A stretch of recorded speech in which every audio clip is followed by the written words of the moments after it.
Welcome back, you filthy exiles, and yeah, it's been a pretty good league so far. So we've got a listing of builds here from a bunch of creators. I thought I'd do a bit of a list because obviously there's always the question about build diversity in the game and as to whether there is build diversity, and definitely with all the changes that we've seen so far, there is quite a lot of that going on. Anyway, I thought I'd put in a good spread of builds, including one for myself, and the footage that you can see at the moment is actually my next build that I'm working on. I'm trying to get Unwavering Stance working because I really wanted to play a lazy build. So anyway, here's the episode 1 of season 2 of community builds for Path of Exile 2. And by the way, I'll also preface too, where if you're a creator and you don't want to be featured on this list for any reason, feel free to reach out to me and I'll post-edit the video. But otherwise, for anyone watching, make sure you stop by each of the creators' channels and drop them some likes and subs to their videos because they've all put in a fair bit of awesome work to get their builds up and running so early on. Okay, so the first build on this list is from my buddy Anime Princess. Basically, this is his Warp Stormweaver. So he does use a combination of things like Spellslinger and whatnot throughout his build. It's very strong. He's also got a full showcase in the endgame as well. And basically, his video covers off on a full deep dive as to how to get this to work, all the changes that came with the new patch, as well as how to power spike this, farm for it, everything else in between that you'll need to get this build up and running. If you're looking for a traditional spellcaster style of build, this is probably one that's going to go really well for you. But just looking through his video, he basically covers through all the gearing, skill gem setups, the inhibitor support tech that he uses as well for his build. But beyond that, he's got a mobilytics and all that sort of jazz that goes with it, and basically talks through all the details that you'll need to get it working. Some of the strengths he's got listed here for this build in particular is that, you know, one of the big things that we can now do is use all the same support gems across all different setups. I myself have noticed this is a huge change to how we make builds in Path of Exile 2, and it's really good. And basically, yeah, mana cost reductions, all those sorts of things have made this build a lot more viable. And that being said too, taking this template, you could apply this to a number of other different slinger setups or caster setups and be able to come up with some pretty lucrative options to play other sort of Stormweaver style builds.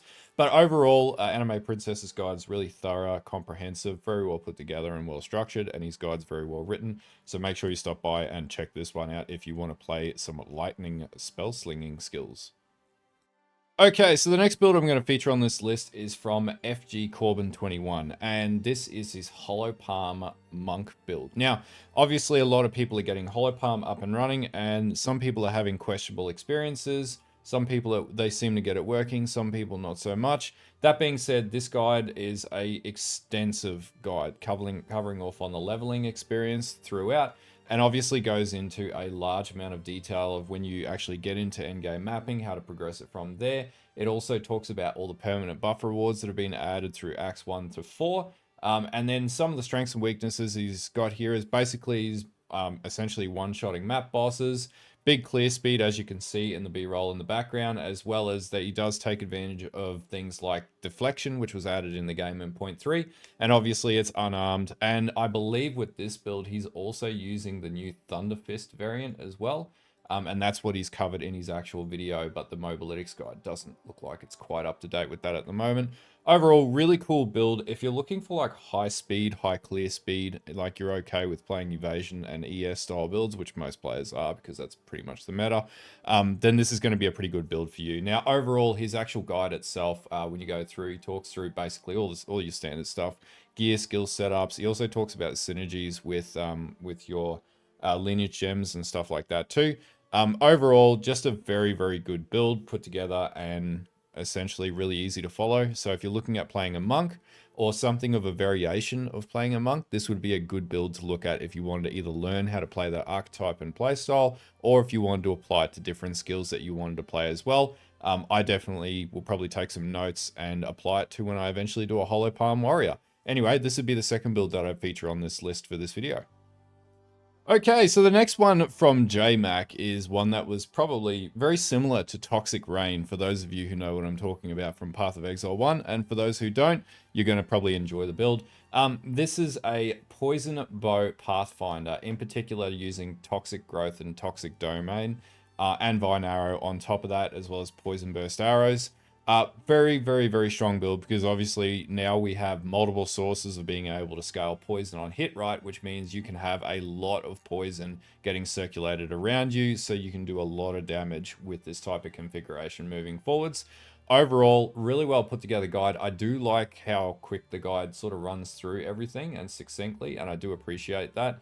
I mean, obviously he goes through all the gearing and all the gem setups and all that sort of stuff to get it running, but he did make a note to say he was running T15 and 16 plus content on maps and just blasting through without any hassles whatsoever. That's basically what this type of build is designed for too. I would say the bossing wouldn't be bad either. Poison is usually notoriously very strong, in particular with being able to stack multiple poisons, and with the Pathfinder Ascendancy, you can proliferate the poison or spread it very quickly so you can clear maps very quickly.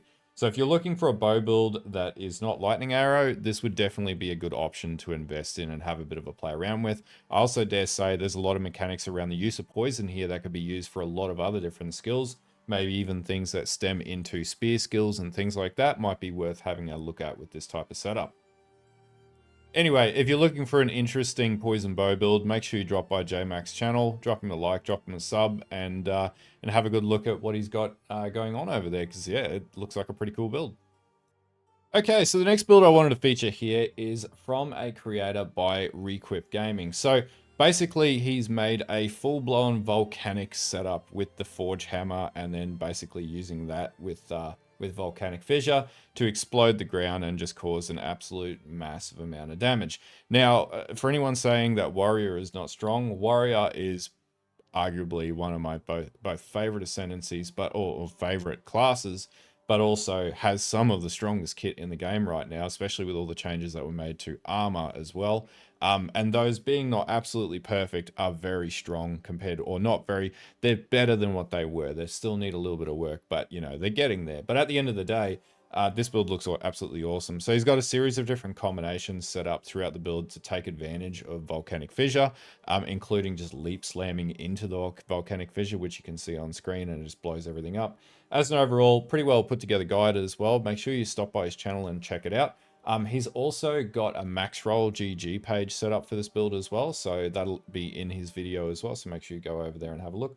Overall, really cool build. There's definitely some tech that you could take from this and apply to a number of different things. And even like there's configurations I've seen using Aftershock and all sorts of stuff like that. There's some wild stuff going on with Warriors at the moment. But yeah, really cool build. Make sure you check out his guide. And yeah, if you want to play Warrior, this is a good creator to see about that. Rightio, so the last one is a build that I put together, and I had a hankering to try Windblast. So basically, it uses a quarterstaff on the warrior, which is a bit unorthodox, but it works, trust me. And then we actually take full advantage of weapon switch. So we use Hammer of the Gods, and basically we run a high DPS weapon or a high DPS two-handed mace in our off setup. So then we automate that trigger and use the weapon skill points to maximize the amount of damage. I've basically got this to full endgame to pinnacles at this stage, just blasting T15 and 16 maps with absolutely no issues. Takes fully advantage of armor break. So for those who don't know how armor break works, is you need to have a point of break, so you have to use the armor break, the actual support gem, and then you need to do enough physical damage and then scale up armor break in the actual skill tree to be able to then break the armor. And a lot of people have this question. That's basically how it works. So if you're not breaking armor, you're probably not doing enough damage, or you haven't scaled up your armor break. Now, what we then take advantage of is, because we've got such high DPS, we take full advantage of armor explode, and we just nuke maps. Now, originally in the version 2 of the build, I did trample toes, and we switched it back to like normal boots.